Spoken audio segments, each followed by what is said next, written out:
National highway પર અકસ્માતની એક બીજી ઘટના સામે આવી રહી છે। આ પહેલા એક ઘટનાની અંદર 20 થી 25 લોકો ઘાયલ થયા હતા, એકનું મૃત્યુ। ત્યાં બીજી ઘટના સામે આવી રહી છે અને આ ઘટનામાં પીપોદરા નજીક ભાગ્યોદય હોટલની સામે મિની બસ અને ટ્રક વચ્ચે અકસ્માત સર્જાયાની વિગતો મળી છે।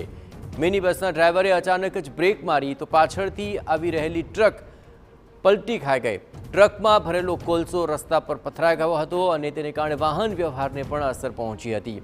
2 જેસીબીની મદદથી કોલસો સાઈડમાં કરી રસ્તો ખુલ્લો કરવાની કામગીરી શરૂ કરવામાં આવી છે। આ સમગ્ર ઘટનાના દ્રશ્યો સામે આવી રહ્યા છે કે જ્યાં મિની બસે અચાનક જ બ્રેક મારી તો પાછળ આવી રહેલી ટ્રક પલટી મારી ગઈ અને આ ટ્રકની અંદર મોટા પ્રમાણની અંદર કોલસો ભરેલો હતો જે રસ્તા પર પથરાઈ ગયો હતો અને તેને કારણે આ અકસ્માત સર્જાયો। તો આજે 2 ઘટનાઓ સામે આવી છે। બંનેની તસવીરો આપણે દર્શાવી રહ્યા છીએ કે જ્યાં એક તરફ એક લક્ઝરી બસ જે કેનાલમાં ખાબકી અને તેને કારણે એકનું મૃત્યુ નીપજ્યું છે અને કોતરમાં ખાબક્યા બાદ આ બસની અંદર ફસાયેલા લોકોને બહાર કાઢવાની કામગીરી મહા જહેમતે પાર પાડવામાં આવી, જેમાં 20 થી 25 લોકો ઘાયલ થયા। કોસંબા પર આ ઘટના ઘટી હતી અને સુરતમાં આ જ હાઈવે પર મિની બસ અને ટ્રક વચ્ચે પણ અકસ્માત સર્જાયો।